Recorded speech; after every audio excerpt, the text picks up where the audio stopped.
Ei, gente, voltei.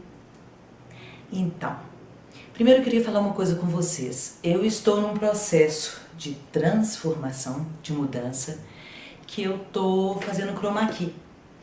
Eu sei que ainda não é o ideal, mas eu peço a vocês um pouquinho de paciência que uma hora eu chego lá. Eu já falei milhões de vezes que eu faço tudo sozinha e faço mesmo, tudo. Então, essa questão da luz eu acho uma questão meio, para ser sincera, meio chata, sabe? Meio complicada. Mas eu vou experimentando, vou tentando melhorar. Se alguém quiser me dar alguma dica, alguém quiser ajudar, eu vou adorar. Mas cada coisa a seu tempo, né? Tudo tem seu tempo, tá bom? Hoje, então, sejam bem-vindos. Nós vamos falar de Renascimento Alemão. Primeiro eu queria falar uma coisa com vocês. Vocês lembram quando eu falei do Renascimento Italiano, que era dividido entre 100, 400, 500? Pois é. Tudo no norte da Europa é um pouco mais atrasado. Eu já falei isso na arte flamenga.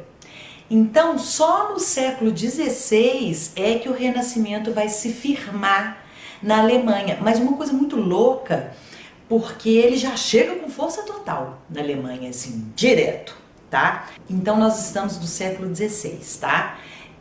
A partir de 1500, mais ou menos. Nessa transição do final do 15 para o 16, ok? Vai existir na Alemanha um conflito entre o italianismo e as tendências nativas expressionistas alemãs.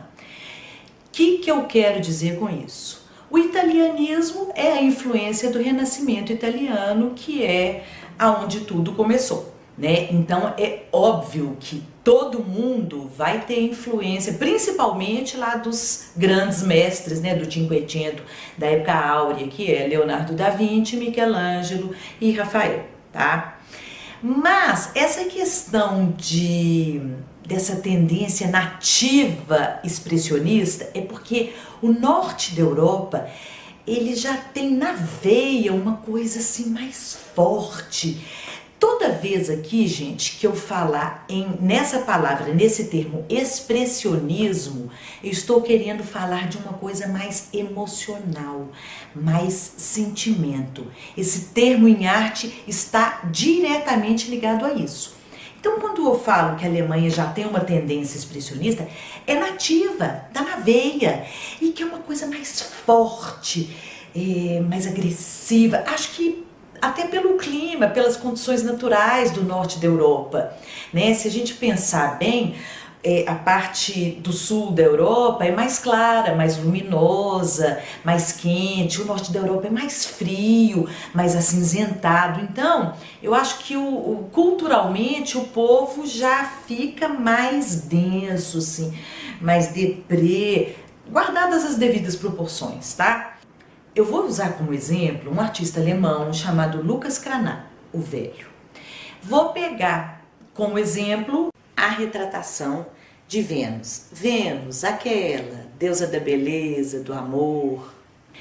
Quando a gente vê essa de 1509, a gente vê ela volumosa, trabalhada na sombra e luz, no claro escuro, num tom até meio acastanhado do Leonardo da Vinci, né? A pose grega, que é lá desde Roma, a proporção ideal. Então, essa é uma fase mais de influência italiana direta do Renascimento italiano, ok? Quando a gente vê essa Vênus de 1532, a gente já vê uma Vênus mais dura, de mais desenho, mais linear, mais forte, mais ousada, que seria esse outro lado alemão mais expressionista, mais emotivo, mais expressivo, assim. O outro é mais realista, mais certinho. Esse é mais desaforado, assim. Tanto em técnica, em linha, em desenho, em contraste, quanto na própria expressão dela, na própria postura dela, ok? Eu vou começar falando de um artista e de uma obra muito importante, muito significativa, mas que mostra uma fase mais inicial desse renascimento alemão, porque porque ninguém dorme gótico e acorda renascentista, né? Estão lembrados? Então, o mesmo acontece na Alemanha. Então a gente vai ver ainda resquícios do gótico, mas a gente já vai ver a passagem, a fusão para o Renascimento. Depois eu vou dar outros exemplos onde assim o Renascimento já entrou com força total, tá? Esse artista que eu vou falar para vocês se chama Matthias Grünewald e ele fez o retábulo de Isenheim, que foi feito entre 1512 e 1516, mais ou menos. Ele é um retábulo, então ele foi feito para ser colocado no altar da capela do mosteiro de Santo Antônio, que fica em Isenheim, perto de Estrasburgo, que hoje é na França. Nesse mosteiro havia um hospital onde as vítimas da peste eram cuidadas pelos monges da Ordem dos Antoninos. Nessa época, né, gente, a gente tem que lembrar que a peste era uma doença horrorosa, mortal e recorrente. Como a maioria das vítimas da peste não tinha a menor esperança de cura, esse retábulo ele funcionou muito como uma maneira de consolar essas vítimas, de reforçar a fé dessas pessoas que estavam muito sem esperança, basicamente esperando a morte. Então vamos descrever esse retábulo. Esse retábulo, quando fechado, aliás, ele fica na maioria das vezes fechado, ele só fica aberto em dias santos, em dias muito importantes. No centro, ele tem a crucificação de Jesus Cristo, do lado esquerdo ele tem o martírio de São Sebastião e do lado direito ele retrata Santo Antônio, padroeiro do mosteiro, né? Bom, vamos falar então dele fechado, que na maioria das vezes a gente vai encontrar ele fechado, tá? Vamos descrever um pouco, conversar um pouco sobre isso. O principal dessa versão fechada é a crucificação, que está centralizada. E a gente vê o corpo de Jesus Cristo coberto de chagas, que são as chagas da peste. E aí a gente percebe que o artista quis colocar Jesus Cristo ferido pelas chagas da peste para consolar os doentes que ali iam rezar, né? Com o corpo coberto de feridas, a gente tem a sensação que Jesus compreende os doentes, sofre por eles e com eles. Bacana, né? Nessa crucificação a gente vai ver um expressionismo assim, absurdo. Reparem na questão da crucificação dos braços esticados, os braços estão tão esticados que parece que vão se romper. Olha o expressionismo, o exagero das mãos. Aí eu tenho para dizer para vocês que no meu modo de pensar, muitas pessoas interpretam esse exagero, esse expressionismo, né, essas mãos assim, interpretam como um gótico final, como um resquício gótico, mas eu acho que é muito mais aquilo que eu falei das tendências nativas, expressionistas, já alemãs, né, que ele já tem essa coisa. Então, quando a gente geralmente vê a coroa de espinhos na cabeça de Cristo, a gente vê a coroa de espinhos encaixada na cabeça, quase como, né, um arquinho, uma coisa leve, encaixada na cabeça, assentada na cabeça. Aqui a gente vê a coroa cravada na cabeça, né? E a cabeça ensanguentada quer dizer, é uma tortura, né? É uma coisa ruim, é de dor. Então, esse exagero já mostra pra gente essa tendência expressionista. Expressionismo é igual sentimento, emoção, e para isso usa-se do exagero, né? Por quê? Porque deixa uma coisa mais tensa, mais dolorosa, mais forte, ok? Do lado esquerdo de Jesus Cristo, a gente vê São João Evangelista, que era o discípulo favorito de Jesus Cristo, consolando a Virgem Maria.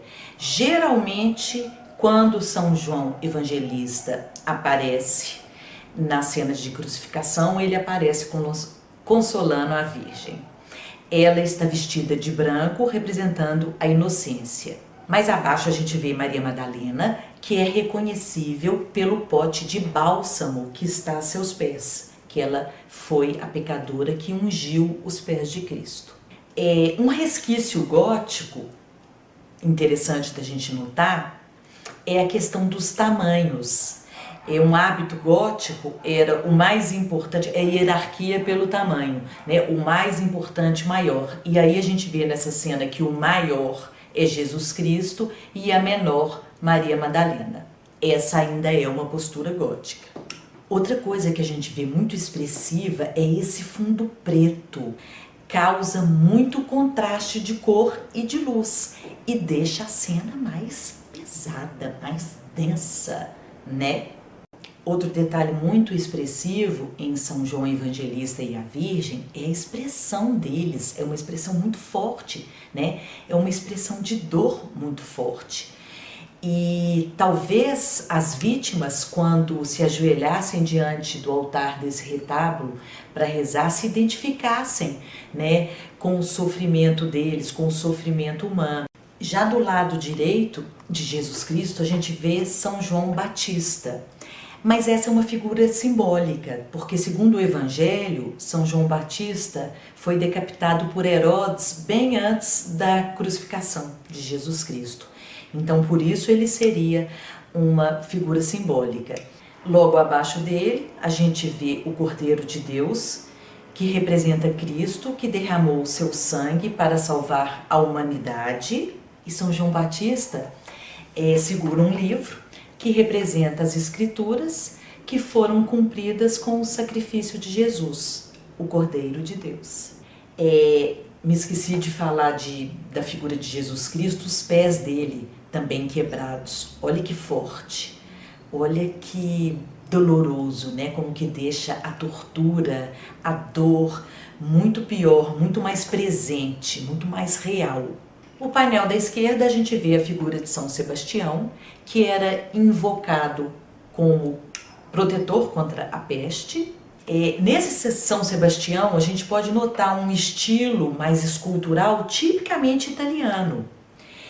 O contrapeso, e aí isso faz a gente perceber que o Grünewald ele estava a par das realizações dos pintores italianos. Mas por um outro lado faz a gente pensar que ele escolheu ser mais expressionista, mais forte, mas que ele conhecia, né, esse renascimento italiano.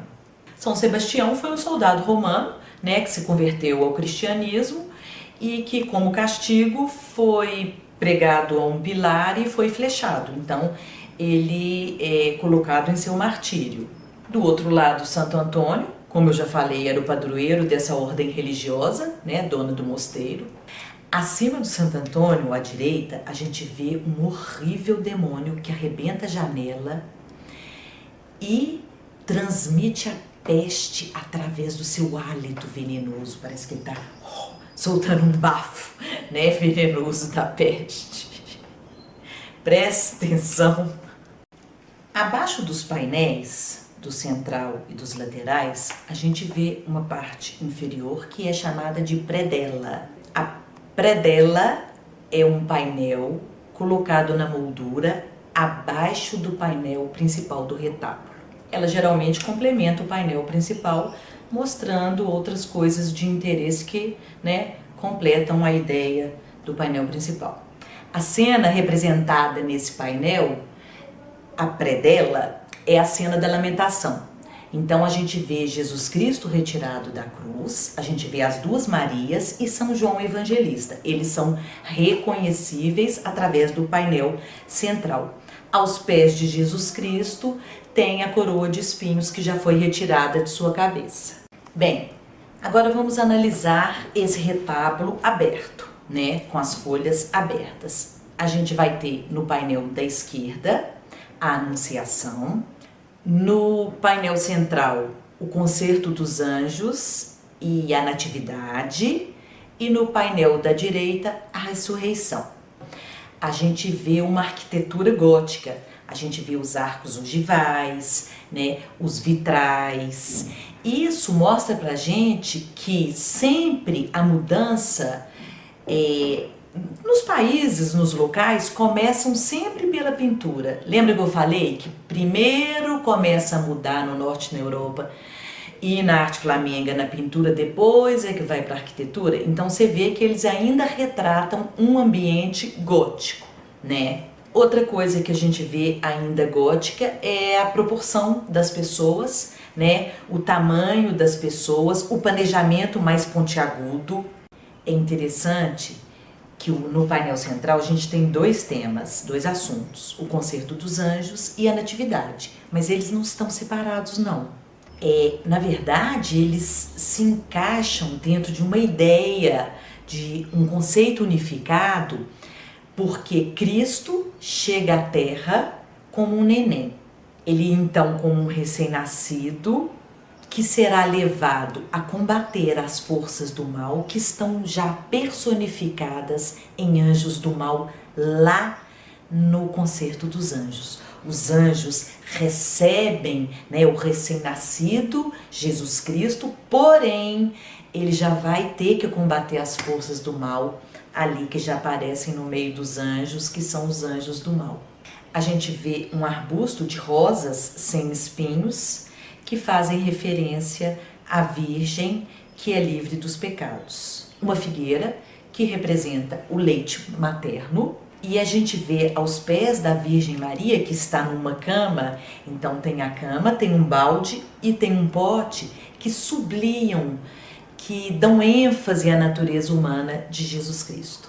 Já no painel da direita, a gente vê a ressurreição de Jesus, e ele emerge do túmulo e sobe ao céu banhado de luz. E aí a gente vê que a ressurreição e a ascensão são resumidas numa mesma cena.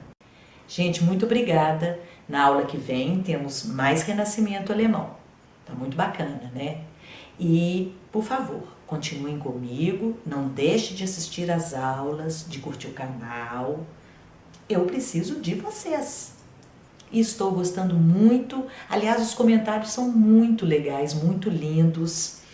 Assim, me enchem de energia para continuar fazendo o que eu estou fazendo. Muito obrigada. É muito legal ser reconhecida. Obrigada. Beijo. Tchau.